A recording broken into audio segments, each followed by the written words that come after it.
Alright, यहाँ पे मैंने एक पुट ऑप्शन की ट्रेड प्लेस कर ली है और आप देख सकते हो कि मार्केट में ये जैसे ही मैंने यहाँ से पुट ऑप्शन की ट्रेड प्लेस करी और मार्केट डायरेक्ट मेरे डायरेक्शन में नीचे एकदम जा चुकी है।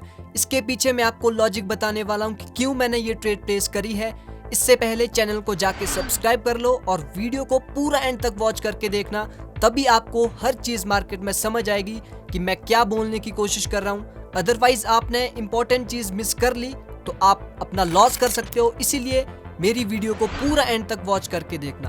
अब यहाँ पर मैंने जो ट्रेड्स प्लेस की है वो मैंने की है एडवांस एसएनआर लेवल्स के बेस पर, यानी एडवांस तरीके से हम कैसे फाइंड कर सकते हैं लेवल्स को, जो हमारे पास सपोर्ट एंड रेजिस्टेंस के लेवल्स होते हैं, एसएनआर लेवल्स होते हैं, हमें एडवांस तरीके से उस पर कैसे ट्रेड्स करनी है, कैसे हम एडवांस एसएनआर लेवल्स को फाइंड करें।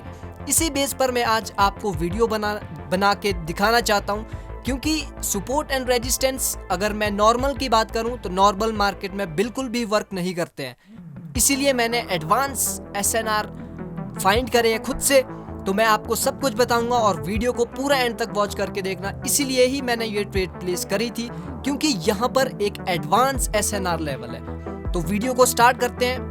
इससे पहले चैनल को जाके सब्सक्राइब कर लेना, क्योंकि मैं ऐसे ही वैल्यूएबल वीडियोस आगे डालता रहूंगा, ठीक है। अभी यहाँ पर देखिए, मैंने यहाँ से एडवांस एसएनआर लेवल्स फाइंड कैसे किए। ये सबसे पहले तो मैं आपको ये बताना चाहता हूँ, ये मैंने ऑलरेडी फाइंड करके रखे हैं, लेकिन मैं इनको रिमूव कर लेता हूँ। फिर से मैं आपको दिखाऊंगा कि आपको ये फाइंड कैसे करने हैं और कैसे इस पे ट्रेड्स करनी है, क्या इसके रूल्स हैं। अभी तक आपने जितने भी एसएनआर लेवल्स जो बेसिक्स हैं वो पढ़े हैं उसको भूल जाओ, क्योंकि अगर वो मार्केट में वर्क करते तो आप मेरे पास वीडियो देखने नहीं आते। तो सबसे पहले तो एडवांस एसएनआर लेवल्स हमें फाइंड कैसे करने हैं, उससे पहले आपको सबसे पहले तो ट्रेंड लाइन को लेना है, यानी ट्रेंड लाइन जो होती है उसको ले लेंगे। मैं कलर चेंज कर लेता हूँ ताकि आप लोगों को इजी हो। और ट्रेंड लाइन को फाइंड करके हमें ट्रेंड लाइन लगानी है। कैसे?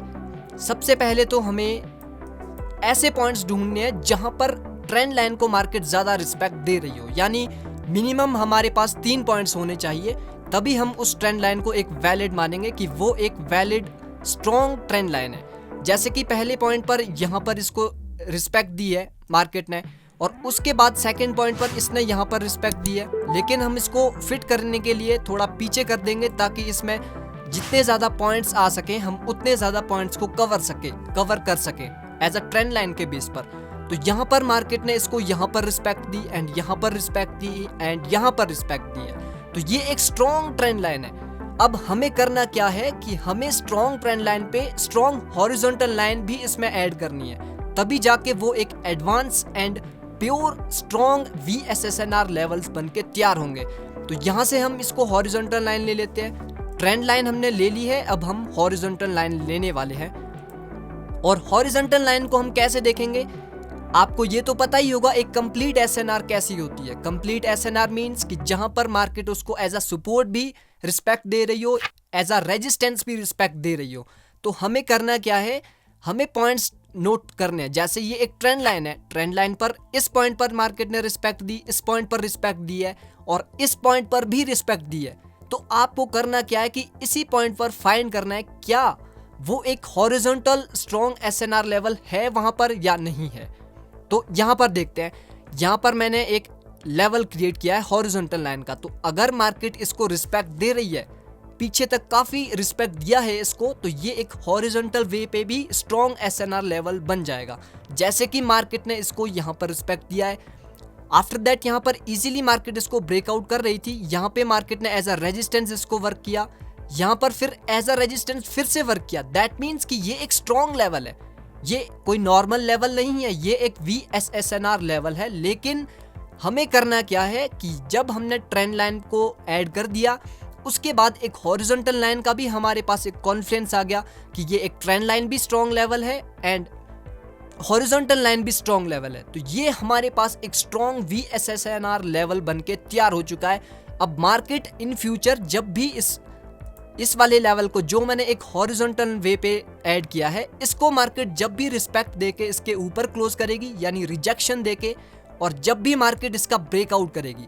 अब यहाँ पर ध्यान से सुनना जो मैं आपको बताने वाला हूँ।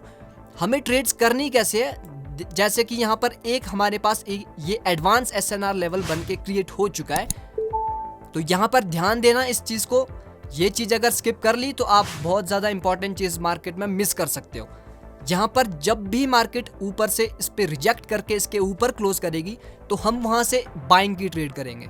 किसकी? बाइंग की। जब भी रिजेक्शन देके इस लेवल के ऊपर क्लोज करेगी।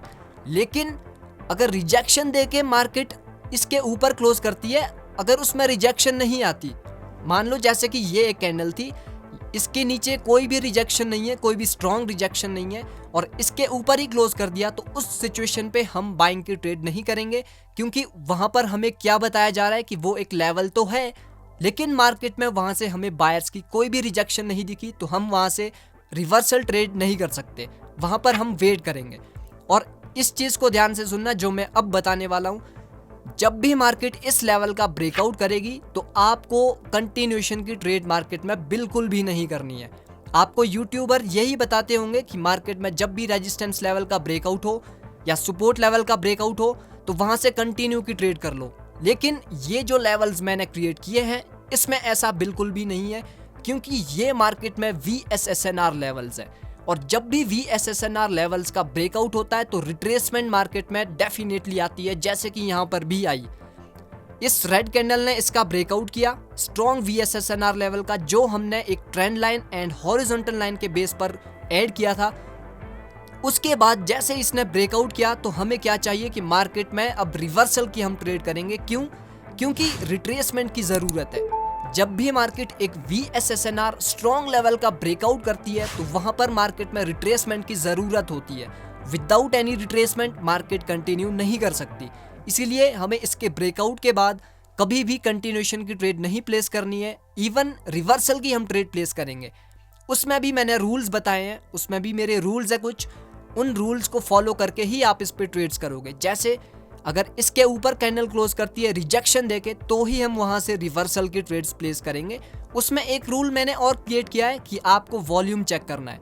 अब कोटेक्स में तो वॉल्यूम नहीं दिखाते वो, लेकिन आप ट्रेडिंग व्यू के चार्ट पर देख सकते हो कि या इस वाली कैंडल का वॉल्यूम अगर रिजेक्शन देके इस स्ट्रॉन्ग VSSNR लेवल के ऊपर क्लोज करती है कैंडल, तो आपको उसका वॉल्यूम देखना है। अगर उसका वॉल्यूम कम हुआ तो वो श्योर शॉट ट्रेड होगी बायर्स की वहां से। अगर उसका वॉल्यूम ज्यादा होता है तो आप उस पे स्किप करोगे वो ट्रेड। सेम जैसे ही मार्केट इसका ब्रेकआउट करती है, एग्जांपल के लिए अब ऐसा तो नहीं हो सकता कि हर बार इसके ऊपर ही क्लोज करे कैंडल, हो सकता है इस लेवल को ब्रेकआउट भी कर ले।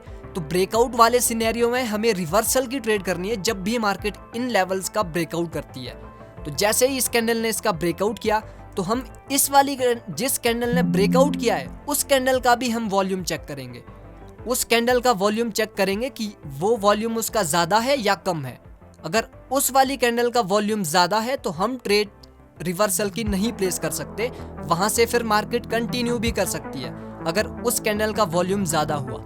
अगर उस कैंडल का वॉल्यूम कम होता है तो हम वहां से श्योर शॉट की एक रिवर्सल ट्रेड प्लेस करने वाले हैं। तो मैंने जैसे कि यहाँ पर लाइव ट्रेड्स की थी इस वाले पॉइंट्स पर, यहाँ पर मैंने इसी बेस पर ट्रेड की थी कि मार्केट में कौन से चार्ट्स पर की थी मैंने, USD BRL।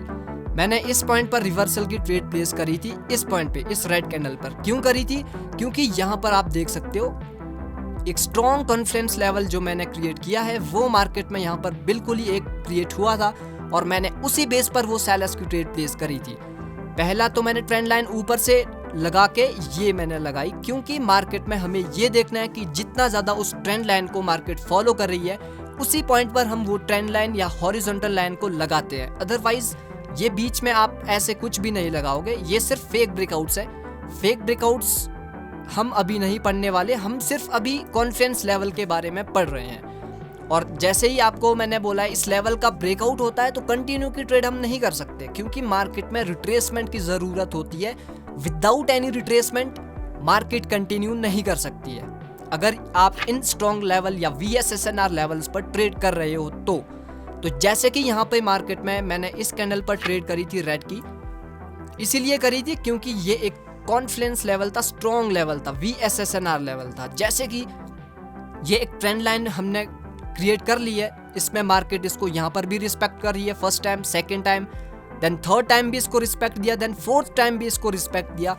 और यहाँ पर एक स्ट्रॉन्ग कंप्लीट SNR लेवल था। कैसे था? यहाँ पर मार्केट ने इसको एज अ रेजिस्टेंस फील किया, यहाँ पर मार्केट ने एज अ सपोर्ट इसको रिएक्ट किया, यहाँ पर फिर एज अ सपोर्ट मार्केट में रिएक्ट हुआ, उसके बाद यहाँ पर रिएक्ट नहीं हुआ, लेकिन यहाँ पर हुआ रिएक्ट। तो ऑलमोस्ट 70 to 80% ये SNR लेवल मार्केट में वर्क कर रहा है। तो ये एक कॉन्फिडेंस लेवल बन चुका है। हमें कितनी कंफर्मेशंस मिल चुकी है यहाँ पर। मार्केट में ये एक स्ट्रॉन्ग ट्रेंड लाइन भी थी, प्लस ये एक स्ट्रॉन्ग SNR लेवल भी था। साथ में यहाँ पर प्रीवियस कैंडल ने ऊपर से रिजेक्शन देके इसके नीचे ही क्लोजिंग कर दी, तो ये एक श्योर शॉट ट्रेड थी। और साथ में मैंने यहाँ पर अपना ट्रेडिंग व्यू का चार्ट भी खोल रखा है। इस कैंडल का वॉल्यूम इतना कम था कि ये एक इतनी स्ट्रॉन्ग कैंडल बनी है, इसीलिए मैंने यहाँ पर सेलर्स की ट्रेड प्लेस करी थी। तो ऐसे आपको इन स्ट्रॉन्ग VSSNR लेवल्स पर ट्रेड करनी है। और जैसे ही मार्केट इसका ब्रेकआउट करेगी, आपको देखना है वॉल्यूम उसका ज़्यादा है या कम है। अगर उसका वॉल्यूम ज़्यादा है तो आप ट्रेड अवॉइड करोगे, अगर उसका वॉल्यूम कम है तो आप वहाँ से रिवर्सल की ट्रेड प्लेस करोगे। और अगर अपॉर्चुनिटी बनेगी तो मैं डेफिनेटली ट्रेड्स प्लेस करने की कोशिश करने वाला हूँ। कहीं पर देखते हैं जहाँ पर कि मार्केट में एक अच्छे सिनेरियोज क्रिएट हो रहे हों। और एक चीज़ का ध्यान रखना कि जब भी मार्केट इसका ब्रेकआउट करती है और अगर फर्स्ट टाइम मार्केट में रिवर्सल आ चुका है, तो उसके बाद वो लेवल फिर मार्केट में वर्क नहीं करने वाला। यानी ये जो लेवल्स हैं ये सिर्फ आप एक टाइम के लिए वर्क करेंगे।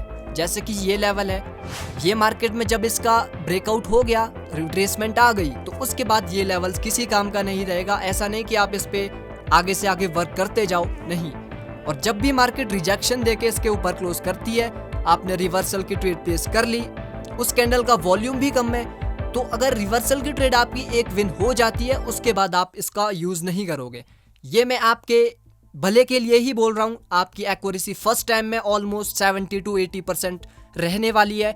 उसके बाद जब ये लेवल्स धीरे धीरे वीक होने लग जाएगा, जब भी मार्केट इसका रिवर्सल या इसका ब्रेकआउट कर जाएगी, तो इस चीज़ का ध्यान रखना कि ये जो लेवल्स हैं ये सिर्फ मार्केट में एक ही टाइम के लिए बने हैं।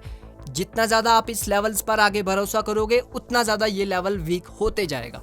तो मेक श्योर कि आप लोगों को ये चीज़ समझ आ गई है कि कैसे ये हमें फाइंड करने हैं। और इस चीज़ का ध्यान रखना कि ट्रेंड लाइन जब भी लगती है वो विक टू विक लगती है।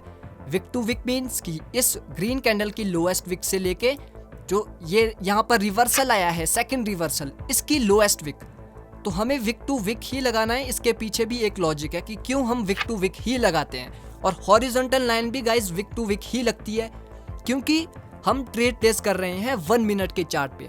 तो जब भी मार्केट 1 मिनट के चार्ट पर एक विक छोड़ेगी, जैसे कि इस ग्रीन कैंडल की लोएस्ट विक है, तो आपको कहीं ना कहीं जितने ज़्यादा आप कम टाइम फ्रेम पर जाओगे, ये जो विक्स है ये आपको बॉडी दिखेगी।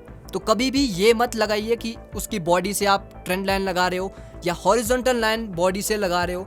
कभी भी मार्केट में ना SNR लेवल, ना हॉरिजॉन्टल लाइन, ना ट्रेंड लाइन, कभी भी मार्केट में वो बॉडी टू बॉडी नहीं लगती है, वो सिर्फ विक टू विक लगती है, क्योंकि ये कम टाइम फ्रेम पर एज अ बॉडी होती है। ये इसमें बेसिक चीज़ें थी, मैंने आपको बता दी कैसे हमें एक कॉन्फिडेंस लेवल जोन क्रिएट करने हैं और कैसे मार्केट जब उसके रिएक्ट करेगी तो वहाँ पर हम ट्रेड्स करेंगे। बाकी आपको ये चीज़ मैं बता दूं कि स्ट्रैटेजी कोई भी है, जैसे कि मैंने ये स्ट्रैटेजी खुद से क्रिएट करी है, तो इसकी ये गारंटी नहीं है कि ये कब तक मार्केट में वर्क करने वाली है। जैसे कोई भी स्ट्रैटेजी होती है, वो होता क्या है कि शुरू में मार्केट में वर्क करती है, क्योंकि उस टाइम उस स्ट्रैटेजी को ज़्यादा लोग नहीं जानते। जैसे जैसे उन स्ट्रैटेजीज पर लोग पैसा कमाना स्टार्ट करते हैं और कोटेक्स को भी ये चीज़ पता लग जाती है कि आप किस बेस पर ट्रेड कर रहे हो, तो कोटेक्स उसको फिक्स कर देता है। इसीलिए अभी मार्केट में ये स्ट्रैटेजी अच्छे से वर्क कर रही है, लेकिन इन फ्यूचर क्या होगा कुछ पता नहीं है, क्योंकि स्ट्रैटेजीज वर्क करती है लेकिन वो कम टाइम के लिए वर्क करती है। तो आप लोगों को ये चीज़ समझना है कि स्ट्रैटेजी पे अगर आप ट्रेड्स कर रहे हो तो जल्दी से उस पर ट्रेड प्लेस करो, और कब इसको कोटेक्स सही कर ले वो आपको पता नहीं चलने वाला। लेकिन ये चीज़ समझ जाना, जब भी आप इस पे लॉस कर रहे हो तो ये चीज़ आप समझ सकते हो कि मार्केट में अब ये स्ट्रैटेजी वर्क नहीं कर रही है, तो फिर आपके लिए मैं डेफिनेटली आगे वीडियोस में और भी स्ट्रैटेजीज मार्केट में लाने की कोशिश करूँगा। और ये चीज़ इसमें मोस्ट थिंग है कि आप इसको OTC पर ही ट्राई करोगे, ना कि लाइव मार्केट पर। लाइव मार्केट पर ये बिल्कुल भी वर्क नहीं करने वाली, समटाइम्स करेगी समटाइम्स नहीं करेगी। लेकिन मोस्टली आपको ये OTC के चार्ट्स पर ही देखने को मिलेगी। तो इसको OTC के चार्ट्स पर ही ट्राई करना, ना कि लाइव मार्केट पर। और पहले डेमो पर ट्राई करना। डेमो पर जब आपकी एक्यूरेसी आएगी तो आप लाइव मार्केट पर जाना। मैं किसी को भी मिस सेल नहीं करना चाहता हूँ, इसीलिए सबसे पहले डेमो पर करो। डेमो पर एक्यूरेसी आ रही है तो आप लाइव पर शिफ्ट हो जाओ। डेफिनेटली आप इससे शॉर्ट टर्म के लिए अच्छा खासा पैसा जनरेट कर सकते हो। तो आज की वीडियो में मेरा यही था कि मैं आपको एक स्ट्रॉन्ग लेवल VSSNR लेवल्स कैसे फाइंड करते हैं, उन पे कैसे ट्रेड्स कर सकते हैं। आप लोगों को ये चीज़ अच्छे से समझ आ गई होगी और इस पे वॉल्यूम की इंडिकेशन लेना काफ़ी ज़रूरी है। अगर आपने वॉल्यूम देख लिया कि उस कैंडल का वॉल्यूम कम है तो आप डेफिनेटली एक श्योर शॉट ट्रेड प्लेस कर सकते हो। और चैनल को सब्सक्राइब कर लेना, क्योंकि आने वाली वीडियोस ऐसे ही टॉप लेवल्स पर होने वाली है। आपको ऐसी चीज़ बताने वाला हूँ कि शायद ही आपने बाइनरी की फील्ड में ऐसी चीज़ मार्केट में सुनी होगी। तो आज की वीडियो में यही था। मिलते हैं नेक्स्ट वीडियो में। Take care and good bye.